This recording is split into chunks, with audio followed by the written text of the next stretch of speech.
রিফাত সাহেবের সামনে এসে দাঁড়িয়ে বলল, ভুল করে ফেললি, তুই আমাকে ডেকে অনেক বড় ভুল করলি। আমি মৃত ছিলাম, ভালোই ছিলাম, জাগিয়ে দিবি। রিফাত সাহেব থর থর করে কাঁপছে, ভয়ে তার শরীরের সমস্ত লোম দাঁড়িয়ে গেল। তিনি লক্ষ্য করলেন ধীরে ধীরে অবয়বটা আরো দানবীয় আকার ধারণ করল, আর খুব দ্রুত এসে রিফাত সাহেবের শরীরে প্রবেশ করে বলে উঠল, দুনিয়া।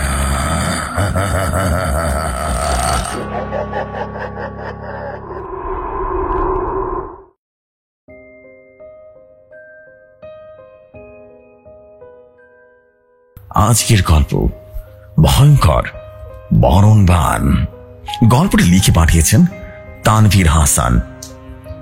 এই গল্পের স্থান, ব্যক্তি এবং ঘটনাগুলো বাস্তব ঘটনার উপরে ভিত্তি করে হলেও সমস্ত কিছু ছদ্মনাম ব্যবহার করা হয়েছে এবং সবকিছুর গোপনীয়তা বজায় রেখে গল্পটি শেয়ার করা হচ্ছে। শুরু হচ্ছে আজকের গল্প ভয়ঙ্কর বরণবান।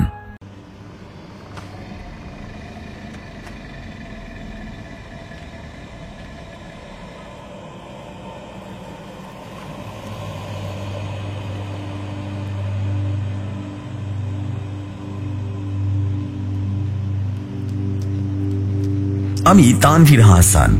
ঘটনা আজ থেকে প্রায় 5 বছর আগের 2019 সালের শেষ দিকের ঘটনা, যখন আমি আমার বাবার বাড়ি গিয়েছিলাম ঠাকুরগাঁও জেলার একটা প্রত্যন্ত গ্রামে। সেই গ্রামের নাম ছিল ছত্তপুর। নামটা পাল্টে বলছি কারণ সেই জায়গায় এখনো কেউ উচ্চস্বরে এই ঘটনার কথা বলে না। আমার বাবা ছিলেন একজন ওঝা, তবে তিনি কখনো কোনো খারাপ কাজে যুক্ত ছিলেন না। মানুষের ঝাড়ফুঁক করতেন, ভালো করার চেষ্টা করতেন। তবে সেইবার আমি যখন তার কাছে গিয়েছিলাম তখন থেকে অদ্ভুত সব ঘটনা শুরু হয়। গ্রামে গিয়ে শুনি পাশের গ্রামের এক মহিলা আত্মহত্যা করেছেন, অথচ মানুষ বলছেন তিনি আত্মহত্যা করেননি, তিনি নিজেই নিজেকে ছুরি দিয়ে আঘাত করেছেন। বারবার গলায় আঘাত করেছেন যতক্ষণ না তার মৃত্যুবরণ হয়। মামা বললেন এটা কোনো সাধারণ আত্মহত্যা নয়, আমার যেটা মনে হচ্ছে ওই খারাপ কিছু আত্মহত্যা করিয়েছে। রাতে আমরা সবাই বসেছিলাম উঠোনে। এমন সময় একজন অপরিচিত লোক এলো, বয়স 40-এর কাছাকাছি, গায়ের রং পেট্রোলের মতো, চোখ দুটো ভয়ঙ্কর তীক্ষ্ণ। সে মামাকে বলল, এই তাবিজটা আমার ছেলেকে বাঁচানোর জন্য দিচ্ছি, কিন্তু এটা খুললে কিন্তু মৃত্যু হবে। তবু যদি কেউ খুলতে চায় সে যেন প্রস্তুত থাকে, কারণ এটা মরণবান। মামা তখন বললেন, তুমি তো বলছো বাঁচানোর জন্য, আবার বলছো খুললে মৃত্যু, এটা কিসের তাবিজ? বুঝলাম না তো। লোকটা তখন বলল, এটা বানিয়েছিল এক শয়তানের উপাসক, নাম ছিল তার কালাচাঁদ তান্ত্রিক। সে মৃত্যুর আগেও বলেছিল আমার মরণবান একটা আত্মাকে দিয়ে বাঁধা, যে খুলবে সেই মরবে, তার রক্ত দিয়ে আমি ফিরে আসব। আমি বামার ঘরে থাকতাম। রাতের জানালা দিয়ে দেখলাম একটা কালো ছায়া ঘরের সামনে বাঁশ ছাড়ের দিকে তাকিয়ে দাঁড়িয়ে রয়েছে। আমি দৃষ্টি ফেরাতেই সেটা যেন ধীরে ধীরে আমার সাথে মিলিয়ে গেল। পরদিন সকালে বামা আমাকে জিজ্ঞেস করলেন, তুই কাল রাতে কিছু দেখেছিলি? হ্যাঁ। আমি ভয়টা পেয়ে বললাম, একটা ছায়া দেখেছিলাম, ঠিক যেন মানুষের মতো নয়, কিন্তু তার চোখ ছিল জ্বলজ্বল করছিল, লাল লাল চোখ। মামা কিছুটা মাথা নিচু করে বললেন, মরণবান তাবিজের প্রভাবে এখন এই ঘোরাফেরা করছে, শয়তান জিন নজর রাখছে। তুই কোনোদিন যদি ওর চোখে পড়ে যাস না, মনে রাখবে এই জিন তোকে খারাপ কিছু করাবে। সেই রাত থেকে আমার ঘুম আসতো না। মাথার ভেতরে অদ্ভুত এক শব্দ বাজত, কারো কান্না, কারো ফিসফিসানি। আমার ঘরের দেয়ালে বাঁধে ছায়া চলাচল করত। একদিন দুপুরে আমি যখন বারান্দায় বসে বসে বই পড়ছিলাম, একটা কাগজ এসে পড়লো পাই। তাতে লেখা ছিল, তুই তাবিজটা ছুঁয়েছিস, এখন নিজের রক্ত দিয়ে সেটা ফিরিয়ে দিবি। আমি অবাক হয়ে গেলাম, আমি তো তাবিজ ছুঁইনি। তবুও কিভাবে জানলো? মামা তখন অনেকটা গবেষণায় ব্যস্ত ছিল। তিনি জানতেন এই তাবিজের পিছনে আছে কালাচাঁদ তান্ত্রিকের আত্মা। মৃত্যুর আগে সে নিজের আত্মাকে বন্দি করে রেখেছে এই তাবিজের ভেতরে। যে একে খুলবে বা স্পর্শ করবে তার শরীরের রক্তে সে আত্মার শক্তি ফিরে পাবে। আমার ভয় আরো যেন বাঁধল সেদিন, যেদিন দেখলাম ঘুম ভেঙে দেখি আমার হাতের তালুটা কাটা, অথচ কোনো ব্যথা পায়নি, আর কাটা অংশ দিয়ে রক্ত ঝরছে ধীরে ধীরে। তখনই জানলাম আমার শরীরে সে প্রবেশ করেছে। এরপর থেকে আমি দেখতে থাকি আমার আশেপাশে মানুষ কেমন যেন বদলে যাচ্ছে। আমার এক বন্ধুর সাথে দেখা করতে গিয়েছিলাম পাশের গ্রামে। সে হঠাৎ আমার চোখের দিকে তাকিয়ে বলল, তোর চোখে তো আগুন দেখতে পাচ্ছি, কেমন যেন অদ্ভুত লাগছে তোকে। আরেকবার যখন আমি খাওয়ার জন্য বসেছিলাম, ভাতের থালার মাঝে একটা পোকা দেখা গেল, যা হঠাৎ মুখ খুলে বলে উঠল, তোর রক্ত চাই, গলাতে তাবিজ, বক্ত কর আমাদের। আমি জানতাম এই তাবিজ না খুলে আমি মরবো, খুললেও মরবো। তবু মা বলল, সে সাথে আগে সমাধান করতে হবে, না হলে তোকে নিয়ে চলে যাবে জিন। ঘটনার চতুর্থ রাতে মামা প্রস্তুত নিলেন। তিনি বললেন, শোন, আজ রাত 12টায় আমরা যাব কবরস্থানে, যেখানে কাল চাঁদকে কবর দেওয়া হয়েছিল। সেখানে তাবিজটা ফেরত দিতে হবে, আর সেই আত্মাকে আবারও আবদ্ধ করতে হবে। সেই কবরস্থান পুরনো ছায়াময় ভয়ঙ্কর সব গাছের নিচে ঝুলে থাকা পেঁচা আর রাতের কুকুরের ডাক যেন আগে থেকে মৃত্যুর অপেক্ষা করছিল। আমরা যখন তাবিজ নিয়ে গর্ত খুললাম, হঠাৎ ঝড় ওঠা শুরু করলো। তাবিজ নিজের জায়গা থেকে উঠে গিয়ে বাতাসে ভেসে উঠলো। তখন মামা কিছু কালো আগরবাতি জ্বালিয়ে শুরু করলেন ভয়ঙ্কর এক মঞ্চপাঠ করতে করতে তখনই আমার শরীরের ভিতরে অদ্ভুত এক শিহরণ জেগে গেল। আমার শরীর থেকে যেন কিছুটা বেরিয়ে যাচ্ছিল। কালো ধোঁয়ার মতো একটা ছায়া আমার মুখ দিয়ে বেরিয়ে গিয়ে তাবিজে ঢুকে গেল। সে রাতের পর থেকে আমার ঘুম আবারও ফিরে এসেছে, স্বাভাবিক জীবন ফিরে পেয়েছি। কিন্তু আজও মাঝে মাঝে রাতে ঘুম থেকে উঠে দেখি আমার হাতে সেই পুরনো কাটা দাগটা এখনো আছে। আমি জানি তাবিজটা কবর দেওয়া হয়েছিল বটে, কিন্তু ভয়ঙ্কর মরণবান এখনো আমার পিছু ছাড়েনি, আমার জন্য অপেক্ষা করছে। তাবিজটা যেদিন আমার হাতে পড়ে আমি ছুঁইনি ঠিকই, কিন্তু ওর ছায়া আমার শরীর ছুঁয়ে গিয়েছিল। আর সেই রাত থেকে শুরু হলো আমার শরীর এবং মনের ভেতরে এক অদ্ভুত ভয়ঙ্কর পরিবর্তন। মনে হচ্ছিল কেউ যেন আমার শরীরের ভেতরে ঢুকে গেছে। রাত্রির গভীর হতে নিঃশব্দ কানের পাশে যেন কেউ ফিসফিস করে কথা বলতো, রক্ত চাই, রক্ত চাই, রক্ত চাই। মা বলেছিলেন এটা মরণবান, এমন এক বান যা আত্মাকে তাবিজে আটকে রাখে, কিন্তু যার শরীরের রক্তে তাবিজটা ছড়িয়ে দেয় সে একেবারে শেষ হয়ে যায়। ঘটনার দ্বিতীয় রাতের কথা বলছি। আমি তখন মাটির ঘরের দোচানা বিছানায় শুয়ে আছি। জানলার বাইরে পেঁচার ডাক হচ্ছে, মাঝে মাঝে বাঁশ ছাড় থেকে ভেসে আসা ফিসফিসানির শব্দ। এমন সময় হঠাৎ ঘরের জানালা খুলে গেল ঠাস করে, অথচ বাইরে বাতাস ছিল না। আমি ভয় পেয়ে উঠে বসলাম এবং চোখের সামনে তখন আমি দেখলাম একজন নারীর মুখ, কালো কাপড়ের মুখ যেন ঢেকে রাখা, শুধু চোখ দুটো স্পষ্ট দেখা যাচ্ছে, আগুনের মতো জ্বলজ্বল করছে। সে আমার দিকে এগিয়ে এসে ফিসফিস করে বলল, তুই আবার ছায়া ছুঁয়েছিস, এখন তোর শরীর আমার। আমার শরীর ঠান্ডা হয়ে গেল, কথা যেন বের হলো না। আমি দৌড়তেও পারছিলাম না, কেবল হাত কাঁপছিল। সে তখন জানালা দিয়ে আবারও বাইরে চলে গেল, কিন্তু যাওয়ার আগে জানালার গায়ে একটা কথা লালচিক রক্তে লেখা, তোর রক্তের বিনিময়ে আমি ফিরব। পরদিন সকালে ঘুম থেকে উঠে দেখি আমার কপালে একটা দাগ, আলতোভাবে আঁচড়ের মতো, যেন কেউ নখ দিয়ে টেনে দিয়েছে। ঘুমের মধ্যে ঘরের দরজায় কেউ কড়া নাড়ল। দরজা খুলতে দেখি পাশের বাড়ির হাসান চাচা ভয়ঙ্কর চেহারায় কাঁপছেন। তিনি বললেন, আমার ঘরের উঠানের রক্ত পড়েছে, জানি না কার রক্ত, কিন্তু ভেতরে কেউ নেই, শুধু একটা তাবিজ পড়েছিল। আমি যখন সেটা দেখলাম বুঝলাম এই তাবিজ প্রথম দিনের সে অপরিচিত লোকের দেয়া তাবিজ নয়, এটা বরং অন্যরকম একটা তাবিজ। তার মধ্যে ছিল গাঢ় লাল কালিতে আঁকা একটা রূপরেখা, বাতাহীন একটা শরীর দুটো হাতে নখের মতো ছুরি। মামা আমাকে তখন গ্রামের বহু আগের ইতিহাস শোনালেন। 1 শতাব্দী আগে এই গ্রামে এক কালচাঁদ তান্ত্রিক বাস করত। সে শিশু বলি দিত, মানুষের রক্ত দিয়ে বান বানাতো। একদিন গ্রামের লোকেরা তাকে আগুনে পুড়িয়ে মেরে ফেলে, কিন্তু মৃত্যুর আগে সে শপথ করেছিল, আমার আত্মা কাউকে না কাউকে খুঁজে বের করবে আর তাকে নিয়ে যাবে, আর তার রক্তের বিনিময়ে আমি আবারও ফিরে আসবো এই জগতে। তার আত্মা সেদিন থেকে এই অঞ্চলে ঘুরে বেড়ায়, মাঝে মাঝে তাবিজের মাধ্যমে শরীর খুঁজে ফেলে। এখনকার তাবিজগুলো সেই বানানে আবদ্ধ আত্মার বাসা। কোন একটা ভুল করলে সে তার শরীরে ঢুকে পড়বে। দ্বিতীয় রাতে আরো একটা মৃত্যুর ঘটনা ঘটলো। আমাদের ঘর থেকে আসা মাত্র 2 বাড়ি দূরে হাসান চাচার ছেলে রাশেদ হঠাৎ করে চিৎকার করে উঠলো রাতের বেলা। সবাই দৌড়ে গেলাম। দেখি সে বাথরুমে দাঁড়িয়ে নিজের মুখে বারবার খুশি মারছে। আয়নার দিকে তাকিয়ে বলল, আমি ওর চোখে তাকিয়েছি, আমি এখন মানুষ না, ও আমাকে দেখতে পায়, আমার ভেতরে ঢুকে পড়েছে। তারপর মুহূর্তের মধ্যে সে গলায় ওড়না পেঁচিয়ে জানালার রডে নিচে ছুটে পড়ল। তার চোখ দুটো খোলা ছিল আর মুখে এক অদ্ভুত বিকৃত হাসি। মামা আমাকে একটা পুরনো খাতা এনে দেখালেন। এতে লেখা ছিল মরণ বান বা কালো জাদু বানের চক্রের পদ্ধতি।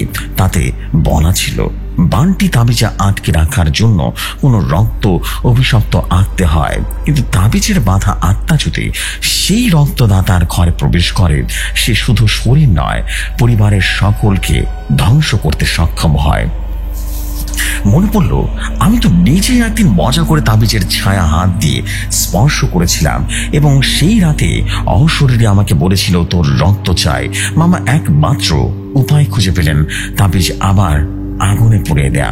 তবে সেটা করতে হবে অমাবস্যার রাতে, আর তার আগে তাবিজটাকে একবার নিজের রক্তে স্পর্শ করতে হবে, যাতে সেই কালো জাদুর বানটা খুলে যায়। মানে আমার রক্ত দিয়ে ওই আত্মাকে আবারও ডাকতে হবে, আর তারপর ওকে পুড়িয়ে মারতে হবে। আমি বুঝে গিয়েছিলাম এইটা একটা যুদ্ধে নামার মতো। সে রাত এসে গেল। আমরা সবাই বনের ভেতরে আগুন জ্বালালাম। চারদিকে ঝিঝি পোকার ডাক, হাওয়ায় দমকা শ্বাস, পেছন থেকে কারো নিঃশ্বাস পড়ার মতো শব্দ। আমি সাহস করে আমার আঙ্গুল কেটে রক্ত ফেলার সাথে সাথে তাবিজটা কাঁপতে শুরু করলো। মাটির নিচ থেকে যেন কিছু গর্জন করছিল। হঠাৎ আগুন নিভে গেল, আর আমি দেখতে পেলাম সেই ছায়ামূর্তি যাকে প্রথম দিন দেখেছিলাম, সে এখন সম্পূর্ণরূপে আমার সামনে। তুই আমাকে জাগিয়েছিস, এখন তোর রক্ত চাই। কিন্তু ঠিক সেই মুহূর্তে মামা পেছন থেকে একটা তাবিজ আগুনে ছড়িয়ে দিলেন। তাবিজটা জ্বলতে লাগলো। সঙ্গে সঙ্গে আত্মাটা চিৎকার করে বলল, এই যুদ্ধ এখনো শেষ হয়নি, আবারও ফিরবো, আমি আবারও ফিরবো। আবার সে ধোঁয়ার সাথে মিলিয়ে গেল। আমরা ভাবলাম এবারে বোধহয় সব শেষ। কিন্তু পরদিন সকালে আমরা ঘরের জানালায় রক্তে লেখা আর শব্দ পেলাম, দ্বিতীয় আত্মা জেগে উঠেছে। সে লেখাটা দেখে আমরা আবারও যেন কেঁপে উঠেছিলাম। আমি ভেবেছিলাম আমরা আত্মাটাকে পুড়িয়ে দিয়েছি, সবকিছু শেষ। কিন্তু এই লেখাটা একটা নতুন সত্য প্রকাশ করলো। তাবিজে 1 নয় 2টি আত্মা আবদ্ধ ছিল। আমরা পুড়িয়ে দিয়েছি প্রথম আত্মাকে, কিন্তু দ্বিতীয়টা এখনো বন্দী। আমার মামা তখন তার পুরনো তন্ত্রশাস্ত্রের বই খুলে বসলেন। ঘরের বাতাস যেন ভারী হয়ে গেল। বইয়ের একটা পাতায় লেখা ছিল, বনবান 2 আত্মার চুক্তিতে বাঁধা হয়। প্রথমটি ত্যাগের আত্মা, দ্বিতীয়টি প্রতিশোধের আত্মা। প্রথম আত্মা বিদায় হলে দ্বিতীয় আত্মা জেগে ওঠে। আমার শরীর যেন ঠান্ডা হয়ে গেল। মানে এখন জেগে উঠেছে প্রতিশোধের সেই জিন। সে শুধু হত্যা করবে না, জীবন্ত পিশাচে পরিণত করবে আমাকে। যাকে আমরা আগে দেখেছিলাম আত্মহত্যা করেছিল রাশেদ, সে আসলে মারা যায়নি, অন্তত শারীরিকভাবে। তৃতীয় রাতে হঠাৎ করে আমরা শুনি গ্রামের মসজিদের পাশে বাঁশঝাড় থেকে শব্দ হচ্ছে, আমি ফিরছি, আমার রক্ত চাই। আমরা দৌড়ে চলে যাই সেখানে। দেখে রাশেদ সে বেঁচে আছে, কিন্তু তার চোখে কোনো অংশ নেই, সাদা অংশ নেই, শুধু কালো, মুখ হাঁসফাঁস শব্দ করছে, আর সেই গলার ভেতর দিয়ে কি যে রীতিমতো গলায় আঘাত করছে। মামা বুঝতে পারলেন দ্বিতীয় আত্মা রাশেদের দেহে প্রবেশ করেছে। তিনি বললেন, ওর শরীরের ভেতরে এখনো পুরনো সেই চাঁদের পিশাচ আত্মা আছে। ওকে থামানো না গেলে পুরো গ্রাম শেষ হয়ে যাবে। সেই রাতে কেউ ঘুমাতে পারেনি। রাশেদ ঘুরে ঘুরে বাড়ি যাচ্ছিল। যার ঘরে দরজা খোলা ছিল সে অদ্ভুত আচরণে আক্রান্ত হচ্ছিল। কারো মেয়ের মাথা ঘুরে পড়ছে, কারো গরু হঠাৎ করে পড়ে যাচ্ছে, কারো কুয়ার পানি রক্তের মতো লাল হয়ে যাচ্ছে। আমি আমার ঘরের দরজা বন্ধ করে বসেছিলাম, তবুও জানালার ছায়া এসে দাঁড়ালো। তুই তাবিজ স্পর্শ করেছিলিস, এখন আমি তোর ভেতরে ঢুকবো। লক্ষ্য করলাম বাতাস হঠাৎ করে ঠান্ডা হয়ে গেল, বাতি যেন নিভে গেল, আমার শরীর জমে গেল। আমি দৌড়তে চড়তে পারছি না। হঠাৎ বুকের ভেতরে আগুনের মতো কিছু জ্বলে উঠলো, কাশি উঠে এলো, মুখ থেকে রক্ত হয়ে গেল। আমি জ্ঞান হারালাম। জ্ঞান ফিরলে দেখি আমি ঘরের বেঁচেতে মামা মাথার কাছে বসলো। তিনি বললেন, তুই আর সময় পাবি না, এখন শুধু একটাই রাস্তা, কালা চাঁদ যেখানে আর তার দ্বিতীয় আত্মাকে কালীপুরে বেঁধে রেখেছিল না, সেখানে যেতে হবে। ওই পুকুরের গভীরে একটা কালো কালো কাঁঠালের গুড়ি রয়েছে, যার ভিতরে দ্বিতীয় আত্মা বা দ্বিতীয় তন্ত্র গাধা আছে। ওটা ধ্বংস করতে হবে। সেই পুকুর তার গল্প অনেক শুনেছি। এক সময় বড় হতো সেখানে গরু ছাগল পড়ে গেলে আর উঠে আসে না। লোকজন রাতে যেতে সাহস করতো না। আমরা রাত 11টার দিকে পুকুর পাড়ে গেলাম। আমি, বাবা আর 4 জন স্থানীয় মানুষ যারা সাহসী ছিল তারা আমাকে সাহায্য করতে এগিয়ে এলো। একজন ডুবুরি রবিউল নামলো পুকুরে, হাতে ছিল লণ্ঠন, বেঁধে দেওয়া শক্ত টর্চ। 10 মিনিট পর উঠে এলো আর বলল, গায়ে কাঁটা দিচ্ছি, কিন্তু হ্যাঁ গুড়িটা আমি দেখেছি, তবে ওখানে একটা গলার আওয়াজ শোনা যাচ্ছে, যেন পানির নিচে কেউ কাঁদছে। মামা তখন বলল, এই তো ঠিক জায়গায় এসেছে একেবারে। তিনি নিচে নামলেন, আমি তাকে অনুসরণ করলাম। পানের নিচে অন্ধকারের ভেতরে আমি গুলিটা স্পর্শ করলাম। তখনই গুলিটার ফাঁক দিয়ে কালো ধোঁয়া বেরিয়ে এসে আমাকে ঘিরে ধরলো। আমি আর পানির ভেতরে কিছু দেখছিলাম না, মনে হচ্ছিল কেউ আমাকে তুলিয়ে নিয়ে যাচ্ছে। তখন বাবা পানির নিচে আমায় ছুঁয়ে দোয়া পড়তে শুরু করলেন। হঠাৎ করে আমি দেখতে পেলাম ঘুড়ির ভেতর থেকে একটা নখরওয়ালা হাত বেরিয়ে এলো। মুখটা ছিল বিভৎস। সে চিৎকার করে বলল, তুই যদি তোর রক্ত দিস তবে আমি চলে যাব, না হলে তোকে আর তোর গায়ের মানুষদের গিলে ফেলবো। আমি আমার বুকের উপর থেকে একটা ধাতব পিন বের করলাম, আঙ্গুল কেটে গুড়ির গায়ে ছুঁয়ে দিলাম। সেই মুহূর্তে তীব্র শব্দে গুড়ি ফেটে গেল। পুকুরের তীব্র আলো, আরো ধোঁয়া উঠলো। সবকিছুর মাঝে আমি অজ্ঞান হয়ে গেলাম। জ্ঞান ফিরল পরদিন বিকেলে। ঘরের বেঁচেতে সবাই বলল আমি 3 ঘন্টা অজ্ঞান ছিলাম। শরীরের তাপমাত্রা অনেক বেশি ছিল। পুকুরের পানি এখন স্বচ্ছ হয়ে গেছে। কেউ আর কখনো সে কণ্ঠস্বর শোনে না। তবে আজ প্রায় 5 বছর পর এই ঘটনার কথা লিখতে গিয়ে আমার জানালার গায়ে রক্তে লেখা কিছু চোখ পড়েছে। তৃতীয় আত্মা জেগে উঠবে পূর্ণিমার রাতে। আমি এবং আমার বাবা মিলে এক পুরনো কালো কাঁঠালের গুড়ির ভেতরে বন্দি দ্বিতীয় আত্মাকে দমন করেছিলাম। আগুনে পুড়িয়ে দেওয়া হয়েছিল সে ভয়াল তাবিজ। আত্মা ধোঁয়ার মতো মিলিয়ে যায়। মনে হয়েছিল সব কিছুই যেন শেষ। কিন্তু পরদিন সকালে আমার ঘরের জানালার কাছে রক্তে লেখা ছিল তৃতীয় আত্মা জেগে উঠবে পূর্ণিমার রাতে। এই লাইনটার মানে আমি তখনও বুঝতে পারিনি, কিন্তু এখন যখন পিছন ফিরে তাকাই তখন বুঝি আসলে ভয় তখনও শুরুই হয়নি। 2 সপ্তাহ কেটে গেছে। পুকুর স্বাভাবিক, গ্রামের মানুষ আবারও আগের মতো করে ঘুরে বেড়াচ্ছে। আমি নিজেও একটু স্বাভাবিক থাকলাম, কিন্তু একটা জিনিস লক্ষ্য করলাম, গ্রামের মানুষের পক্ষে কেমন যেন হাসিটা বিলীন হয়ে গেছে, যেন ওরা কিছুটা দেখেছে কিন্তু কাউকে কিছু বলতে পারছে না। তখন হঠাৎই একদিন সন্ধ্যাবেলায় মোবাইলে একটা ভিডিও পাই, নম্বর নেই, অচেনা একটা জায়গা থেকে। ভিডিওটি 37 সেকেন্ডের ধোঁয়াটে একটা ভিডিও। ভিডিওতে দেখা যাচ্ছে আমার ঘরের পেছনের জানালার সামনে 2টার সময় কেউ দাঁড়িয়ে আছে। ধূসর পোশাক, মুখ বোঝা যাচ্ছে না, কিন্তু সে একবার মুখ ঘুরিয়ে ক্যামেরার দিকে তাকাতেই আমি শিউরে উঠলাম। সে আমার মুখ, চোখ নেই। পরদিন সকালে গ্রামের চৌকিদার নূর ভাই এসে বললেন, তানভীর ভাই, ওই পুকুর পাড়ে একটা নতুন তাবিজ পাওয়া গেছে।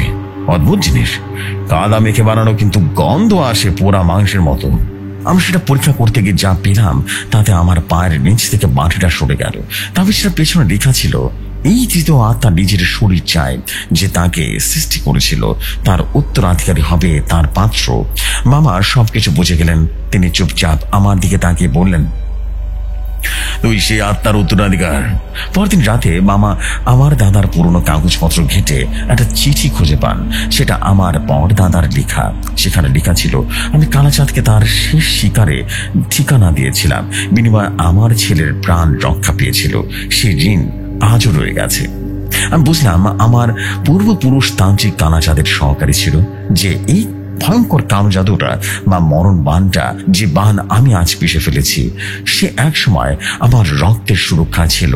আর আজ সেই আত্মাই চাইছে আমার শরীর। সেই রাতে হঠাৎ করে প্রচন্ড ঝড় ওঠে, বিদ্যুৎ চলে যায়, বাতাসে এক অদ্ভুত পচা গন্ধ ছড়িয়ে পড়ে, ঘরে জানালা ঠাস করে খুলে যায়। আমারও সেই ছায়া, কিন্তু এবার আর কোনো নারী নয়। এটা একটা উঁচু দেহ, চোখহীন, কিন্তু তার মুখে আমার গলার আওয়াজ, আমি এখন ফিরে এসেছি, তুই আমার রক্তের উত্তরাধিকারী, আমাকে আশ্রয় দে, না হলে পুরো গ্রাম ছড়খাড় করে দেব। আমার মাথা যেন ঘুরে উঠল, মনে হলো পুরো ঘরটা করছে। হঠাৎ করে যার দিক থেকে চিৎকার ভেসে এলো। কেউ বলছে তাদের ঘরের ছাদের উপরে কেউ হাঁটছে, কেউ বলছে গরুর গলায় দড়ি দিয়ে জড়িয়ে গেছে নিজে নিজে, কেউ বলছে নবজাতক বাচ্চা হঠাৎ নিখোঁজ হয়ে গেছে। মা বললেন, তুই যদি সত্যি ওকে আরেকবার ত্যাগ করিস না, নিজেকে উৎসাহ করিস, তবে সে আত্মা চিরতরে চলে যাবে, নইলে পুরো গ্রামকে শ্মশান বানিয়ে দেবে। আমি জানালার দিকে তাকিয়ে বললাম, আমি প্রস্তুত আছি। আমরা আবারও গেলাম সেই পুকুর পাড়ে, কিন্তু এবার আর কোনো আগুন নয়। আমার রক্ত, আমার দেহই ছিল চূড়ান্ত। আমি মাটির উপর পা রেখে বললাম, এই রক্ত তোর, তুই ফিরে যা, কিন্তু আর কোনো নির্দোষ প্রাণ দিতে পারবি না। মামা তখন আমার হাতে ক্ষত করলেন, রক্ত ফোঁটা পুকুরে পড়ল। ঠিক তখনই আকাশ ফেটে বজ্রপাত হলো। পুকুরের মাঝখানে একটা বিশাল ছায়া তৈরি হলো, চোখ ছিল আগুনের মতো, বুকে অদ্ভুত এক হাসি। সে বলল, এইবার তুই আমাকে নিজে ডাকলি, এবার আমি তোর চিরসঙ্গী। সে আমার দিকে এগিয়ে এলো। ঠিক সেই মুহূর্তে মামা আমার পেছনে দাঁড়িয়ে কিছুটা কোরআনের আয়াত পড়তে শুরু করলেন। আউযু বিল্লাহি মিনাশ শাইতানির রাজিম। আর তা হঠাৎ করে থেমে গেল। সে আর এগুলো না, এবং আকাশ থেকে হালকা হালকা আলো যেন নেমে এলো। ছায়া ধীরে ধীরে পুকুরের গভীরে ডুবে গেল। 3 বছর পেরিয়ে গেছে। আজ আমি শহরে থাকি, একা থাকি। কেউ জানে না আমি কে ছিলাম, কোথা থেকে এসেছি। গ্রামের সবাই ধীরে ধীরে চলে গেছে, কেউ বেঁচে নেই বললেই চলে। মা মারা গেছেন 1 বছর পর। তার মুখে সর্বশেষ কথা ছিল, তুই তাকে থামাতে পেরেছিস, কিন্তু ওর নামকে উচ্চারণ করলে সে আবারও ফিরে আসবে। আজ সকালে আমার বাসার দরজায় একটা খাম পেলাম। খামের উপর কালি দিয়ে লেখা, তোর নামকে বলেছে সে 3 দিনের মধ্যে মরবে। এই ছিল ঘটনা। ভালো লাগবে পড়ে শোনাবেন।